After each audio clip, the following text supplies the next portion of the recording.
سلام نقولهم نزي مدبزي نختكاتلو ويدما نزي زقر ملأخت نختسمع عدل زرخبكم مجمريا كله دحانك تلو تسفاي قبر سلام أملاخ يبزحالكم سلازي يعدمكم نزي ملأخت تخسع مود أتادما كت مبوو مالتيو مجمريا بزعباناي قصرا حزب عالم كنرئ خلنا بزيزي بحرفافو شوعات بليون يبصح لنا عالم حزبي سلازي كابناي كلتشحن 15 بنطب 3 بليون ابيل وسيخو مالتي حجي دارغا ناب 8 بليون قص يخيدالو كابزي بزحي ناي ذا عالم زيا مالتي اذا حجي زوركم كابناي حبرات منقسات أمريكا سنسس بيرو ويناي قصرا حزب بيت صحفت بزرخبكو حبريتا شوعات بليون يوناي عالم بزحي حزبي كابتن حبرات منقسات زلو حبريتا بزح يفلني حادي دارغا مالتي انتاين مالتي حجي كابز انت دارينا حجي كلته بليون حزبنا عالم تختالي امنت كريستناي بوحدو زي حزب زي بناي امنت كريستنا تختالي ويدما صعابي يزبل مالتيو سلازي حيال قصريو كابتناي بزح عالم كاب شوعات بليون زي كلته تختلت امنت كريستنا انت دا خوينا مع عالم كريستنا امنت كساب كندي بقليلو خناع زيك الهيمانوت ايو مالتي ناي بحكي دحراي كابزد ما تدعى وسيدنا اب عالم اتا ببزحي كريستيانات زركبوا هاجر حبرات منقسات امريكا اب حبرات منقسات امريكا 330 مليون ناي كريستنا تختلتي الو ازي مستناي حبرات منقسات امريكا تقلالا ناي حزبي بزحي خطريو لها 330 مليون يو بزحي حزب امريكا سلازي دارغا 700 ناي حزب امريكا تختال امنت كريستناي مالتي كابو هنا بخلاي درجات سرع ببزحي ناي كريستنا امنت زلوا هاجر برازيليا قصيلات تسعب دما مكسيكويا نحنا ناتنا زوبا إرترا إثيوبيا بتاسعي درجة حيزي ركب مالتي عندنا انتهي خبل دلي مالتي كريستنا امنت قليل ايكونن فتيخا صليكا سب يفتوي يصلايو عابا هايمانوتيو عبت عالم نازيا نخلونا جيوبوليتكس ديو نبزح نغرات نات صلوانا كريستنا امنت فصيم اي كحادينيو اتمسرتاو ነገር ግን እንታዩ እንታይ امنت كريستنا مبزحتكم نزي مدب تسمعوا زلكم حجي وي زبزحكم كريستيانات يخم تبلو وي دما خبنا كريستنا امنت سدرا بيت تمصاخم يخم ግን حجي خنريو دل يزلخو كريستنا انتاي مالتيو كالاي دماني اثي يسوع كريستوسي انتاي تسفاهيبولو خابتي يسوع كريستوس وي دما نتن كريستنا امنت مسرته قويتانان مدحينان يسوع كريستوسي كابت زهابو تسفات زعابي تسفاتات يسوع زهابو انتاي مخانينا هنري اجي انتاي مالتيو ولو كا بزوح كريستنا انتلو اب عالم بزحي حزب كريستنا امنت مؤمنان كريستنا بزوح كو انت خونه جن بناتي تعزبتي ولاون ببزوح بناي بزوحات سبات تعزبتي اتناي كريستوس ملئختسي قمز زي وهابو يزلو اب زمننا مالتيو سلازي نحنا انا كافتن بو حدات ومناسبات كوينا هنركب متان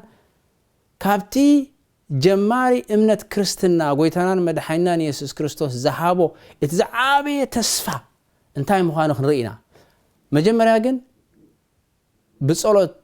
اعدمكم مساي كتصليو مخنياتو بزعبا زارس زخنزارب كلنا قويتانان مدحينان يسوع كريستوس بمنفسو اما اخلنا ترخيبو نزي ملእخت زخنغرنا مغلاصو خهبنا نعاكم دما نسمعوا زلكم مرداء كهبكم متان بصلوت نناي املاح منفس قدس كنعدمو اينا قدوس ቅዱስ ቅዱስ እግዚአብሔር አምላኽ ሰማይን ምድርን ባሕርን ዓይን ማያትን ኣብኡ ዘሎ ኩሉ ዝፈጠርካ ነመስግነካ ኣለና ወአምላኽ ነዛ መዓልቲ እዚኣ ስለ ዝሃብካና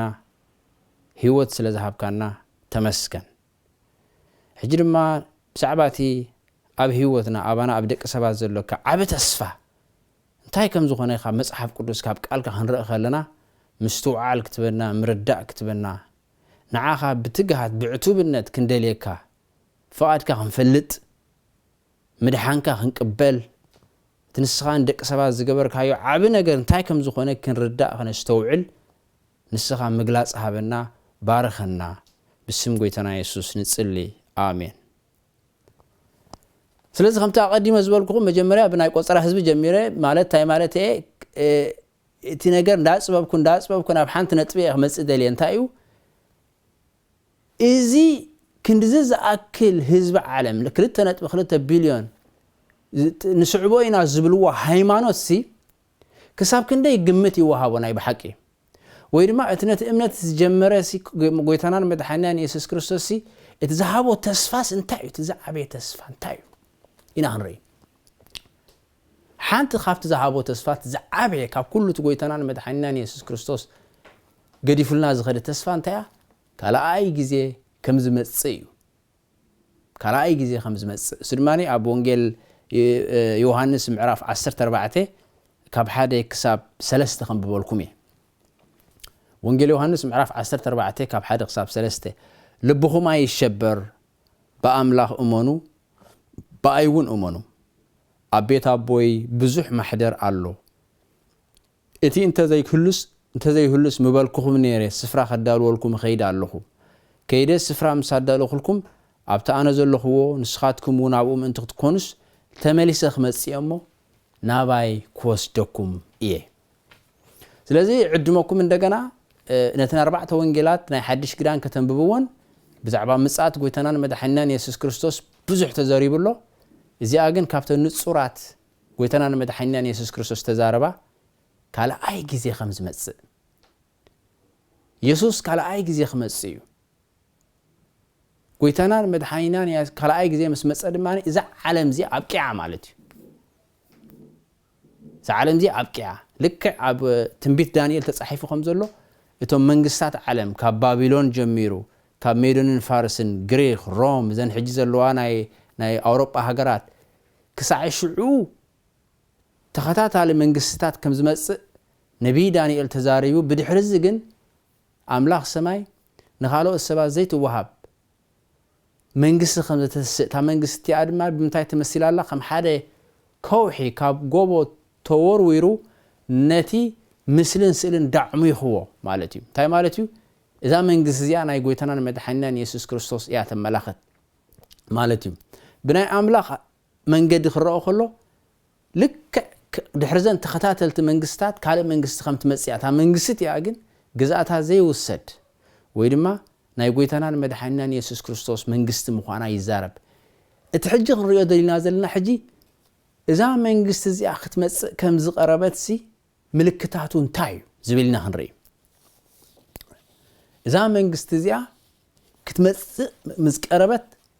ምልክታት ሂብና ኣሎ ጎይታናን መድሓኒናን ኢየሱስ ክርስቶስ ምክንያቱ ኣብ መጽሓፍ ቅዱስ እንታይ ይብል ኣምላኽ ንባሮቱ ነቢያት ከይነገረ ዋላ ሓንቲ ነገር ኣይገብርን እዩ ኢየሱስ ድማ እንታይ ኢሉ ኣነ ንኣባጊዐ ይፈልጠን እየ ኣባጊዐ ድማ ድምፀይ ሰምዓ ንድምፀይ የለልዮ ኢሉ ማለት እዩ ከምዚ ይብል ብዛዕባ እቲ ዝመጽእ ምትላል ጎይታናን መድሓኒናን ኢየሱስ ክርስቶስ ኣብ ወንጌል ማቴዎስ ምዕራፍ 24 ብዛዕባ እቲ ካልኣይ ምጽኣቱ ወይ ድማ ነቲ ንሱ ክመጽእ ከም ዝቐረበ ክህሉ ዝኽእል ምልክታት ኣብኡ ንረክብ ኣብቲ ምዕራፍ እቲ ወንጌል ማቴዎስ ምዕራፍ 24 ብዛዕባ እቲ ዝመጽእ ምትላል መጠንቀቕታ ድሕሪ ምሃብ ኢየሱስ ኣብ መጀመርታቲ ኣብ ወንጌል ማቴዎስ ምዕራፍ 24 ዝርከብ ብዛዕባ መወዳእታ ዓለም ዘተኮረ ዝርዝራዊ ትንቢት ከምዚ ይብል ወግን ወረውግን ክሰምዑ ኢኹም ረኣዩ ኣይትሰንብዱ እዚ ኩሉ ክኸውን ብግዲኡ ግናኸ መወዳእታ ገና እዩ ህዝቢ ናብ ህዝቢ መንግስቲ እውን ናብ መንግስቲ ክለዓል እዩ ኣብ በቦትኡ ድማ ጥሜትን ፌራን ምንቅጥቃጥ ምድርን ክኸውን እዩ እዚ ኩሉ ግና መጀመርታ ቅልውላው እዩ ይብል እዚ ቅልውላው ዝብል ቃል እንታይ ማለት ልክዕ ምስ ናይ ሰበይቲ ክትሓርስ ምስ ቀረበት ዘሎ ኩነታት ዘመላኽት እዩ በቲ ናይ ቋንቋ ግሪክ ብሓድሽ ክዳን ብቋንቋ ግሪክ ተጻሒፉ እቲ ቅልውላው ዝብል ቃል ሳዕቤን ናይ ተጠቂሱ ዘሎ ውግእን ጥሜትን ፌራን ምንቅጥቃጥ ምድርን ዘመላኽት እዩ ብሓቂ ውግእን ጥሜትን ፌራን ምንቅጥቃጥ ምድርን ዓብይ ቅልውላው ዝፈጥር እዩ ኣብ ቀዳሚት መልእኽቲ ጳውሎስ ናብ ሰብተ ተሰሎንቄ ምዕራፍ 5:3 ተጠቂሱ ዘሎ ቅልውላው ዝብል ቃል ሓደ ዓይነት ናይ ግሪክ ቃል እዩ ኣብዞም ክልተ ፍጻሜታት እቲ ቃል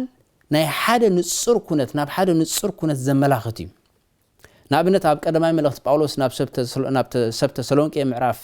5:3 ከምዚ ይብለና ሰላምን ድሓንን ይኽብሉ ከለዉ ንጥንስቲ ቅልውላው ከም ዝሕዛ ሽዑ ጥፍኣት ብድንገት ይመጾም ከተውን ኣይከምልጡን እዮም ሕጂ እዛ መግለጺ እዚኣ ኣዝያ ኣገዳሲት እያ ምክንያቱ እዚ ንጥንስቲ ቅልውላው ከም ዝሕዛ ትቅልውላው ዝብል ጥንስቲ ክትሓርስ ምስ ቀረበት ዝስማዓ ኩነታት እዩ ዝገልጽ ዘሎ ማለት እዩ ስለዚ ኣባ ክንጸቅጥ ኢና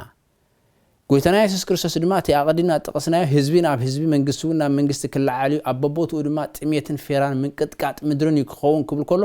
እዚ መጀመርያ ናይ ትቅልውላው ኢልዎ ዘሎ መጀመርያ ናይ ትቅልውላው ኣብ ዓለም ብዙሕ ውግእ ርኢና ኣለና ቀዳማይ ውግእ ዓለም ካልኣይ ውግእ ዓለም ኢልና ክንዛረብ ንኽእል ብዙሕ ኣወላ ናይ ጥሜት ግዜታት ክንዛረብ ንኽእል ናይ ምንቅጥቃጥ ምድሪ ክንዛረብ ንኽእል እዚ ኩሉ ጎይታና መድሓኒና ኢየሱስ ክርስቶስ መጀመርያ ናይ ትቅልውላው ኢልዎ ግን እንታይ ማለት እዩ መጀመርያ ናይ ትቅልውላው ክብል ከሎ እንታይ ማለት እቲ ነገር እንዳገደደ ከም ዝገድድ ብጻዕቅን ብተደጋጋምነትን እንዳወሰኸ ከም ዝውስኽ ዘረድእ ማለት እዩ ስለዚ ውግእን ጥሜትን ፌራን ወይ ድማ ተላባዒ ሕማምን ምንቅጥቃጥ ምድርን መጀመርታ ናይቲ መወዳእታ ዓለም ቅልውላው እዩ ብዙሓት ናይ ዘመንና ተርጎምት መጽሓፍ ቅዱስ ነዘን ጥቅስታት ተመሳሳሊ ትርጉም እዮም ዝህብዎን እዚ ኣዝዩ ኣገዳሲ እዩ ብውሕዱ ብዛዕባ ሰለስተ ኣገደስቲ ነጥብታት ይነግረና ማለት እዩ ቀዳማይ ኢየሱስ ውግእን ጥሜትን ፌራ ወይ ድማ ተላባዒ ሕማምን ምንቅጥቃጥ ምድርን መጀመርታ ናይ መወዳእታ ዓለም ወይ ድማ ቅልውላው ሕርሲ ከም ዝኾነ ተዛሪቡ ባህላ ካልእ ካብ ዝገደደ ፍጻሜታት ክስዕብ እዩ ማለት እዩ ምናልባት እዚ ሕጂ ናይ ዘፈራርሕ ዓይነት መልእኽቲ ኣይኮነን ግን ናይ መድሓኒናን ጎይታናን ኢየሱስ ክርስቶስ መንግስቲ ቅድመ መግላጹ ምልክታት ሓደ ካብቲ ዝሃበና እዚ ኩሉ መጀመርያ ናይ ትቅልውላው ግን ምስ ናይ ቅልውላው ዝጠነሰ ሰበይቲ ከተሓሕዞ ከሎ እዚ ነገር እዚ ብጻዕቅን በመደጋጋምን እናዛየደ ከም ዝኸይድ ይዛረብ ዘሎ ማለት እዩ ንመዘኻኸሪ ኢየሱስ ኣብ መጽሓፍ ነቢ ኢሳያስ ተጠቂሱ ዘሎ መንግስቲ ኣብ ልዕሊ መንግስቲ ዝብል ኣገላልጻ እዩ ተጠቂሙ ሓደ ዓይነት ናይ ግሪክ ቃል እዩ ንግብፃውያን ኣብ ግብፃውያን ከተንሶኦም ነፍስ ወከፍ ምስ ሓው ነፍስ ወከፍ ምስ ብጻዩ ከተማ ምስ ከተማ መንግስቲ ምስ መንግስቲ ክዋጋእ እዩ ይብል መጽሓፍ ነቢ ኢሳያስ ምዕራፍ 19:2 ስለዚ እቲ መንግስቲ ኣብ ልዕሊ መንግስቲ ዝብል ኣገላልጻ ናብ ውሽጢ ሓደ መንግስቲ ክህሉ ዝኽእል ውግኣትን ዝተፈላለየ ዓይነት ሕብረተሰባዊ ዘይምርግጋእን ምግጫዋትን ውግእ ሓድሕድን ተኹስን ናዕብን ዘካተተ እዩ ማለት እዩ ሓደ ዓይነት ቃል እዩ ወንጌል ሉቃስ መበል 17 ምዕራፍ ድማ ነቲ ኣብ መወዳእታ ዓለም ክህሉ ዝኽእል ኩነታት ምስ ግዜ ኖህን ሎጥን የመሳስሎ ብጣዕሚ ኣዝዩ ኣገዳሲ ነጥቢ እዩ ንኣብነት ኣብ ወንጌል ሉቃስ ምዕራፍ 17:26-30 ከምዚ ይብለና ከምቲ ብዘመን ኖህ ዝኾነ ብዘመን ወዲ ሰብ እውን ከምኡ ክኸውን እዩ ክሳዕታ ኖህ ናብ መርከብ ዝኣተወላ መዓልቲ ይበልዑን ይሰትዩን የእትውን የተኣታተውን ነበሩ ማይ ድማ ምስ መጽአን ኩሎም ኣጥፈየ ብዘመን ሎጥ ድማ ከምኡ ኾነ ይበልዑን ይሰትዩን ይሸጡን ይሻየጡን ይተኽሉን ይሃንጹን ነበሩ በታ ሎጥ ካብ ሶዶም ዝወጸላ መዓልቲ ድማ ካብ ሰማይ ሓውን ዲንን ወረደ ንኹሉ ኸ ኣጥፈየ በታ ወዲ ሰብ ዝግለጸላ መዓልቲ ድማ ከምኡ ክኸውን እዩ ከምታ ቀዲምና ጠቀስናዮ ሕጂ ናይ ጎይታናን መድሓኒናን ኢየሱስ ክርስቶስ መንግስቲ ምምጻእ ከመይ ዝኸውን ብድንገት ዝኸውን ሰላምን ድሓንን ይኽብሉ ከለዉ ንጥንስቲ ቅልውላው ከም ዝሕዛ ሽዑ ጥፍኣት ብድንገት ይመጾም ከተውን ኣየምልጡን እዮም በዚ ምኽንያት እዚ ጎይታናን መድሓኒናን ኢየሱስ ክርስቶስ ታይብል ታማዓልቲያ በሃንደ በስለት መጽ ኩሉ ሳዕ استدالخم ኩን ዝብል ማለት እዩ አዝዩ አገዳስ ነጥቢ ብዛዕባ ግዚዮ ነው አመላኺቱ ዘፍጥረት ምዕራፍ 6 ፍቅድ 9 ከምዚ ይብል ምድሪ ኸአ ኣብ ቅድመ አምላኽ ተበላሽያ ነበረት ምድሪ ድማ በዓመፃ መለት ኣብ ዘፍጥረት ምዕራፍ 6 ፍቅድ 11 በተመሳሳሊ ገበንን ዓመፃን ግፍዕታትን እናዘያደ ከም ዝቅጽል ይነግረና ማለት እዩ ኣብ ግዚዮ ነው እቲ ዝዓበ መቕዘፍቲ ማይ ኣሂ ክኸውን ከሎ ኣብ ግዚዮ ሎጥ ድማ ሓዊ ነይሩ ስለዚ እቲ ናይ መወዳእታ ዓለም ቅልውላው ሕርሲ ክንብሎ ኢና ክፍጸም ከሎ ምጽኣት ኢየሱስ ድማ እናቀረበ ክመጽእ ከሎ ሕብረተሰባዊ ዘይምርግጋ ናዕበታት ተኽሲ ዓመጽ ተሓወሰ ገበናት ሓዊ ናይ ማይ ዕልቕልቕ ካላ ዓይነት መዓታት ክንጽበና ይግድን እዩ ተኣዝዩ ኣገዳሲ ጎይታናን መድሓኒናን ኢየሱስ ክርስቶስ ተጠቒሙሉ ዘሎ ቅልውላው ንጥንስቲ ቅልውላው ከም ዝሕዛ ኣዝዩ ኣገዳሲ ነጥቢ እዚ ምኽንያቱ ከነተክረሉ ዘለና ናይ ሕርሲ ቅልውላው ብኸመይ ይጅምር ኢልና ክንዛረብ ንኽእል ንኸውን ክሳብ ህፃን ዝውለድ እቲ ናይ ቃንዛ ምድግጋም እንዳጻዓቐን እንዳበርትዕን ይኸይድ በተመሳሳሊ መገዲ ድማ ኢየሱስ ክሳዕ ዝመጽእ ውግእን ጥምየትን ሕማምን ምንቅጥቃጥ ምድርን ናዕብን ተኽስን ዓመፅን ገበንን ሓውን ናይ ምዕልቕላቕን እናዛየደ ይኸይድ بخلا بهلا ولا كحالف زغزبل انتمسله بحفش اي محايشيني مالتي نابنو براي ملسيني يسوس كسعز مص ناغدد از خيد زي ازيو اقداس منالبات نقرا مقدي كزارب حجي كبرى سمعت زي ازيو اقداس نطبي حجي ነገራት ንቡር ኮይኑ ክቅጽል ወይ ድማ ዝዘሎኒ ዓለም ሕብረተሰባዊ ዘይመረገጋ ካልእ ተመሳሳሊ ተሪዮታትን ናብ ንቡር ክምለስዩ ዝብል ዝምባለ ክህሉ አይግባን በመሰረት መጽሐፍ ቅዱስ ኢየሱስ ቅድመ መምጽኡ እዚ ሁሉ ዘይመረገጋ ዝፈጠር ተሪዮታት እንዳ ተደጋጋመን እንዳ ጻዓቀን እንዳ ዛያደን ከም ዝኸይድና ንረዳ ኩነታት ዓለም ንቡር ኮይኑ ክቅጽል ዝብል ኩነታት ተሓሳስባ እቲ አሉታው ሳዕቤኑ ነቲ ክመጽእ ዝኽእል መዓታት ወይ ድማ ሓደገኛ ኩነታት ከይተዳለኻን ክትገጥሞ እዩ ዝገብረካ ጎይታናን መድሓኒናን ኢየሱስ ክርስቶስን ክንዳሎ ስለዝደልየና ነቲ ቅድመ መምጽኡ ዝሃበና ምልክታት ትእምርትታት ከነምርምሮ ከነለልዮ ክንመምዮ ብኡ መንገዲ ድማ ክንዳሎ እዚ እቲ ናይ መልእኽቲ ካብ መጽሓፍ ቅዱስ ንረኽቦ ማለት እዩ ብዛዕባ ናይ ቲ ጥበበኛን ቤቱ ኣብ ከውሒ ዝሰረተን ጥበበኛ ሰብን እቲ ቤቱ ኣብ ሕፃ ዝሰረተ ዓሻ ሰብኣይን ዝዘክራ መጽሓፍ ቅዱስ ተዓሻ ሰብ ምናልባት ቤቱ ኣብ ሕፃ ምስራቱ ውሕስነት ዘይብሉ ከም ዝኾነ ዘመላኽት መጠንቀቕታ ነይርዎ ኸውን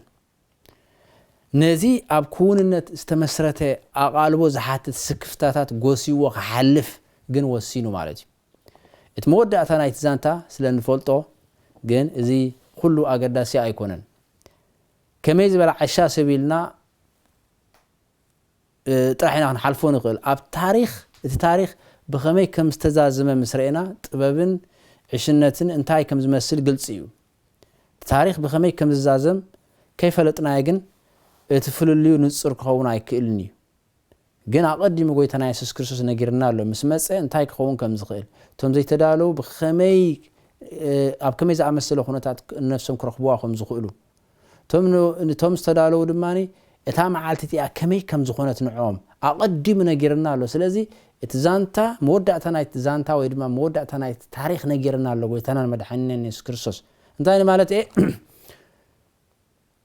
ሰብ ንኽዳሎ እኹል ዝኾነ ምኽንያታት ኣለዎ ማለት እዩ ኣብ መጽሓፍ ነቢ ኢሳያስ እቲ ንኹሉ ዝፈጠረ ኩሉ ሳዕ ዝነብር ሓቀኛ ኣምላኽ ኣብ ጎይታና ኢየሱስ ክርስቶስ ሓደ ካብቶም ከም ኣምላኽ ፍሉይ ዝገብሮ ነጥቢ ይነግረና ኣብ መጽሓፍ ነቢ ኢሳያስ ምዕራፍ 46 ካብ 6-10 ክንብበልኩም እየ ነቲ ሓቀኛ ኣምላኽ ፍሉይ ዝገብሮ እንታይ እዩ ከምዚ ይብል ኣነ ኣምላኽ ብጀካይ ከቶ የልቦን እሞ ነቲ ናይ ጥንቲ ናይ ቀደም ዘክሩ ኣነ ኣምላኽ ዝመሳሰለኒ ከዓ የልቦን ካብ መጀመርታ ነቲ መወዳእታ ካብ ጥንቲ ገና ኸይኮነ ከሎ ነገርኩም ምኽረይ ክቐውም ፍቓደይ እውን ኩሉ ክፍጸም ዝበልኩ ኣነ ስለዚ እንደخدغمه እንደገና ሓደ ካብቲ ናይቲ ሐቀኛ አምላኽ መለለይ እንታዩ ነቲ አሞዳታ ዝኸውን ነገር ካብ መጀመርታ ፈልጦ ስለዚህ አቀድ እቲ ጎይተናን መድኃኒያና ኢየሱስ ክርስቶስ ብዛዕባቲ ንሱ ክመጽእ ዘሎ ሁሉ ዝኽእል ኩነታት ናይ ዓለም አቀዲማ ሓቢርና ስለዚህ እቶም ክዳለው ዝደለዩ ነቲ ዘሎ ሁሉ ኩነታት ምስ ትንቢት መጽሓፍ ቅዱስ አነጻጺሮም ንኽዳለው ጽቡቕ ኩነታት ዕድል ወይ ድማ ተፈጢሩሎም ኣሎ ማለት እዩ እቲ ንመወዳእታ ካብ መጀመርታ ዝፈልጦ ኢየሱስ መወዳእታ ናይቲ ታሪኽ ክነግረና ይደሊ ኢየሱስ ዝብለና ዘሎ ውግእን ጥሜትን ሕማምን ምንቅጥቃጥ ምድርን ናዕብን ተኽስን بعمز تسنى جبناتن حاون نايمة علقلاقن كهون تراح زي كونه كم زداقا من بسعكن برتعن النواسخة كم زخيرين ينقرنا يسوس بتوسخون كرممصو خمزيل الله ودسمس مسقنا ندعي امنت تخونا مدرخ ركبيلو او انجل لوقاس معراف 10 شمنته فقر شمنته ازي بزعباتي كهلو زخيل قوسي كهلو زخيل نعبتاتن وقاتن وروقاتن كل ناي فترة ناي تفترة زي مرققاء ناي حبرة سب زي مرققاء دحر مزرابو بزعبا امنت دما يزارب ابو مؤمن ازيو وحدات سبات ابو خمس امنو خمتا قديمه هابكم ناي عالم بزح حزبي شوعات بليون كوات تخونه كابو دما كريستيان يزب 2.2 بليون كوات تخونه جن ازو كله يامنيو كتب لا اي خيلني بناي تنبيت مصحف قدس مسرت نسمو دا ايمبرتو ناي بحق ان غويتنا يسوع كريستوس زامن وس قصرم ازي وحدات كم وحد كم زخونه مصحف قدس زارب نحنا جن كافتم وحدات امنات كنكون ندلي مغنياتن غويتنا يسوع كريستوس كمصخلو اتن صبي املاح مصيو انه يلنا تدالنا كنكون نزي عدل خنطقملو ازي سنا يخون معناتي ازي نغزا رسولنا امنت كم تقديمه زولكو معناتي ودسب مزمصغنا اندعي امنت دخون امد ركب يخبل كله كم تقديمه زولكو اذا يغتنان مدحنيان يسوع كريستوس نتموداتا خ مجمريا زريو خاب كونه بزعباتي اموداتا كخون زلو اندحر حبيرنا كابتوم نعو كي تدالو زمصون حسابات نخين خون عدل تاريخ نزي عدل خنطقملو نخيلنا ازي نغزا رسول نربحنا خنطقملو نخيلنا كم تقدم زولكم مودعتا زانتا انت دا تفلطو نتي اقديمو زخون فصاميتات ابوبوتو تقمطو ايصقمن اتناي مودعتا ነገር اتناي مودعتا ነገር كمجمريا كفلطو زخيل املاح ابزي انبرلو زلنا زمن وي دما يسوس قرم ممصو باملاحن بقالو المؤمن بزح ግምት زوهابو خمزي كونه تزاريبو نزي خنسمعو خلنا كافتم وحداتنا املاحهم بتامانነት ዝስዕቡ ሰባት ኮይና ክንርከብ عاب عدل مخانو كنردع يقبعنا إذا زلو حتو نتيسوس زهبنا زلو متنققتا خنقلبولو دينا ويس كمتي نيتو بيتو اب حصاص سرته سب نتي اب كوننت تمسرته متنققتا غوسينا يخن حلف دينا هوتنا وحسنت كهلو انت دا خوينو نتيسوس زهبنا زلو متنققتا بملؤ لبنا خنقلبولو يقبع كابز عب ነገር የለን ኢየሱስ ናይ ዘላለም መንግስት ከህበና ጥራሕ ዘይኮነ ኣብዛ ዓለም ዚ አኸለናውን ንህይወትና ከመርሓና ኮሎ ህላውነቱ ምሳና ኮሎ በመላእክቱ ክሕልወና ኮሎ በመንፈስ ቅዱስ ከመርሓና ኮሎ ንኹሉቲ ንዑን ክነዳሎ ወይ ድማ ንዑን ክንቀበሎ ዘኽእለና ብሙሉ ከዕጥቀና ዝኽእል እንዳሃለዎ ኮሎ ነዚ ዕድል ዚ ጎሲና ክንሓልፍ ናይ በሓቂ ኣዚ ዝሕዝን እዩ ግን እዝን ባዕሉን ሕጂ ከምዚልና ነዚ ቃል ዚ ክንሰምዕ زخالنا نسوس لزخوني عبي عدل تفكرنا له سلادة عدمكم قال እግዚአብሔር ከተንብቡ ኢየሱስ ካልአይ ጊዜ خمس መጽእ ነቲ ኣብ መጽሐፍ ቅዱስ ብዛዕባና ኢየሱስ ካልአይ መምጻእ ተባሂሉ ዘሎ ሁሉ ክትሪኡ ወቅት ምርምርዎ መጽሐፍ ቅዱስ ታይብል በሙሉ ልብኻ እንተ ዳደሊኻዮ ክትረኽቦ ኢኻ እግዚአብሔር ባዕሉ ይሉ በሙሉ ልብኹም ተዳደሊኹም ንሲ ክትረኽቡን ኢኹም ትዛዕበየ ነገር ንሰብ ከጋጥሞ ዝኽእል ኣብ ህይወት ታይና ኣምላኽ መፍላጥ نعملاق ندحر كيف فلت حليفو نسب ويدما فؤاد እግዚአብሔር ኣብ ህይወት እንታይ ከም ዝኾነ ندحر كيف فلت حليفو سب نخونتو كونتو ناي كونتنت كونتو ይልዋ መጽሐፍ መኽብብ ዝዓበየ ነገር ንሰብ ኣብ ህይወት ገጋጥሞ ዝኽእል ንኣምላኽ መፍላጥ እዩ ነቲ ኣምላኽ ዝሃቦ ተስፋታት ኩሉ ድማ ክቕበሎ ከሎ ማለት እዩ እቲ ሳልሳይ ድማ ኣብዚ እዋን እዚ ኣብ ዓለምና ከመይ ዝበለ ፍጻሜታት ንርኢ ኣለና ውግእን ጥሜትን ሕማምን ምንቅጥቃጥ ምድርን ናዕብን ዕግርግርን ተኹስን ገበናትን ሓውን ናይ ማይ ምዕልቕላቕን ድሮ እንዳተደጋገመን እንዳፀዓቐን እንዳበርትዕ እንዶ ይኸይድ ኣሎ ከምኡ ከም ዝኾነ እንተኣ ተገንዚብና ኣብቲ መምጻእ ኢየሱስ ኣብ ኣፍ ደገ ከም ዝቐረበ ዝሕብር ናይ መወዳእታ ዓለም ቅልውላዊ ሕርሲ ከም ዘሎና ክንርኢ ንኽእል ማለት እዩ ነፍሰ ጾር ዝኾነ ሰበይቲ ቅልውላዊ ሕርሲ ከም ዝሓዛ እንተፈሊጡ እንታይ ዝግበር ነቲ ምፍላጥካ ጎሲኻዮ ወይ ድማ ዕሽሽ ኢልካ ነቲ ቅድሚ ምፍላጥካ ትገብሮ ዝነበርካ ኩነታት ብዘይኮነ ምቅያራት ዲኻ ትቕፅል ነፍሰ ጾር ዝኾነ ሰበይቲ ቅልውላዊ ሕርሲ ከም ዝሓዛ እንተፈሊጥካ ክጭበጥ ዝኽእልን ቆራፅን ዘየማትን ስጉምቲ ኢኻ ትወስድ እምበር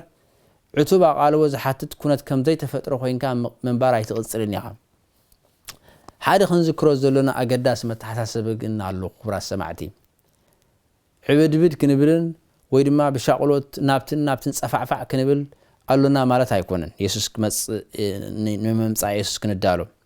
ነፍሰ ጾር ሰበይቲ ብሃንደበት ቅልውላዊ ሕርሲ ክሕዛ ከሎን ክትሓርስ ከላን ገለገለ ሰባት ዘርእይዎ ናይ ዘይተጸባይነትን ሻቕሎትን ኣብ ገለገለ ፊልምታት ርኢና ክንከውን ንኽእል ኢና እቲ ቀንዲ ነጥቢ ንሱ እምበኣር ምድላው ዝብል እዩ ኣምላኽ ድማ ንኽንዳሎ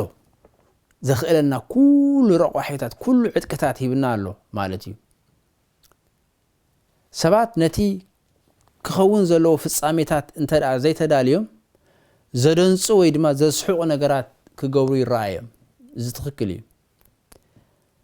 እታ ነቲ ተሓርሰሉ ግዜ ድልውቲ ዝኾነት ነፍሰ ጾር ሰበይቲ ግና ኩሉ ግዜ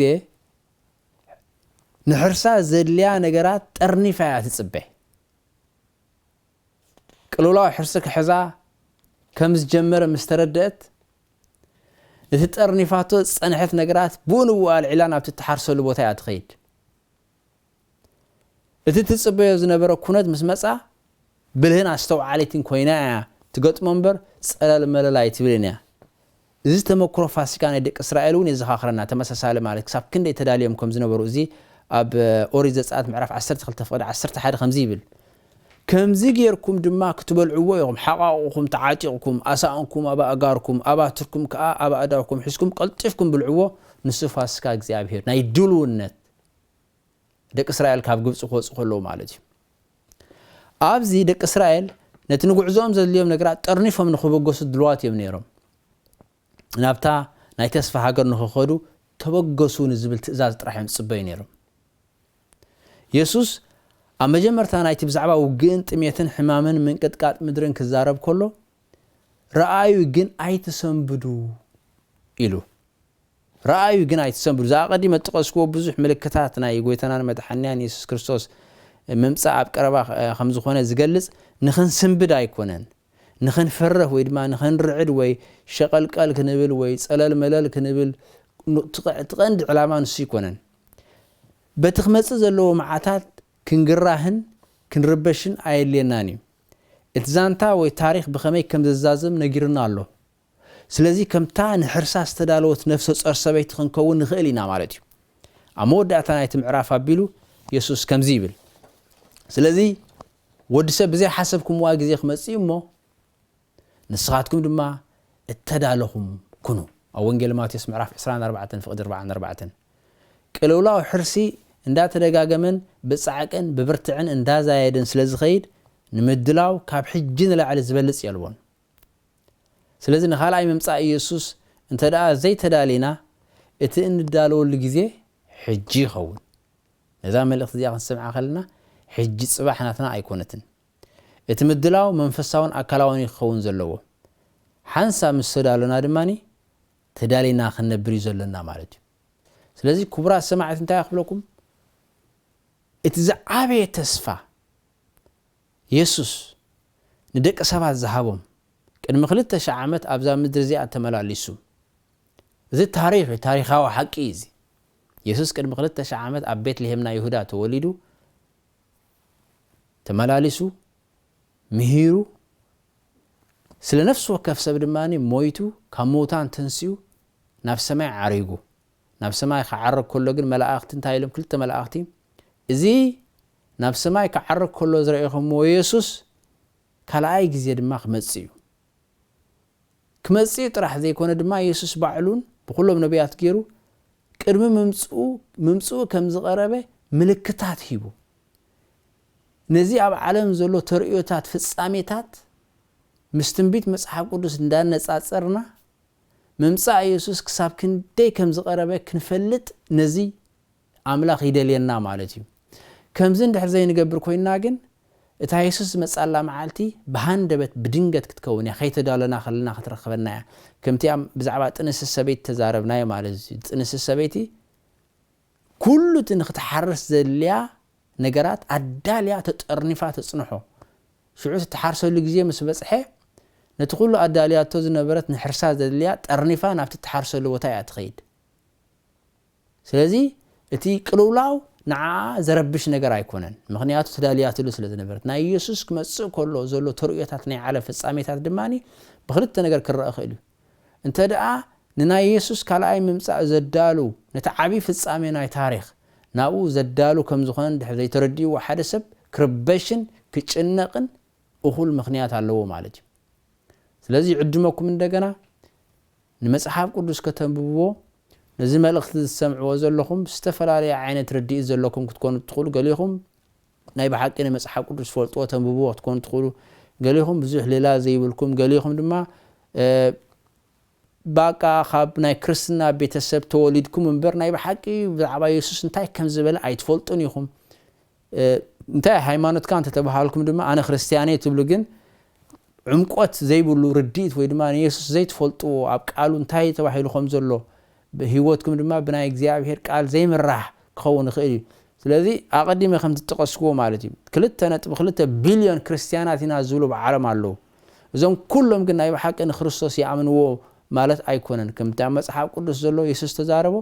ኢየሱስ ክመጽእ ከሎ ቶም ናይ ብሓቂ ንዑ ዝኣምንዎ ቶም ንዑ ዝስዕብዎ ኣዝዮም ውሕዳት እዮም ስለዚ ካብቶም ኣዝዮም ውሕዳትን እሙናትን ክንከውን ዓብ ዕድል ተፈጢርና ኣላ ንርእሳ እዚኣ ከምዚኣልና ብዛዕባ ዝኣርእስ ዝተዘራሪብና ነዚ ኣርእስ እዚ ክንሰምዕ ዕድል ምርካብ ንባዕሉ ሓደ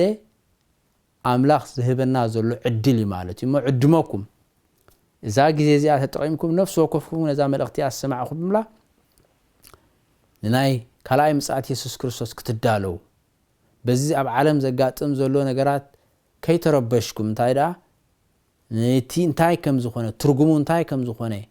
እንታይ ማለት እዩ ኢልኩም ኣብ መጽሓፍ ቅዱስ ተዋሂቡ ዘሎ ትንቢት ክትምርምርዎ ከተጽንዕዎ እሞ ትርጉም ናይቲ ኣብ ዓለም ዘጋጥም ዘሎ ፍጻሜታት ክትፈልጡ ብመሰረት መጽሓፍ ቅዱስ በዛ ኣጋጣሚ እዚ ዕድመኩም ስለዚ ሕጂ ግን ነዚ ሁሉ ክንገብር ዘኽእለና ኣምላኽ ስለ ዝኾነ ብጸሎት ከዓጽወ ማለት ንጸሊ ቅዱስ እግዚአብሔር አምላኽ ሰማይን ምድርን ዝፈጠርካ ነመስግነካ ኣለና ነዚ ኣርእስቲ እዚ ክንዛራረብ ስለዘኽኣልካና ኢየሱስ ካልኣይ ግዜ ከም ዝመጽእ ኩሉ እቲ ኣብ ዓለም ዘጋጥም ዘሎ ኩሉ ፍጻሜታት ድማኒ ምልክታት ናይ ኢየሱስ ምምጻእ ከም ዝቀረበ ዘርእየና ከም ዝኾነ ልዕሊ ዝኾነ ይኹን ድማ ንስኻ ከም ዝኾንካ ኢና ክንሓስብ ክንዘራረብ ጸኒሕና ስለዚ ንኹሎም ነዚ መደብ ዝሰምዑ ተገዳስነቶም ከዓቢ ንዓኻ ክደልዩኻ ብመንፈስካ ተዛረቦም ምሳናኹን ተመስገን ብስም ጎይታና ኢየሱስ ንጽሊ ኣሜን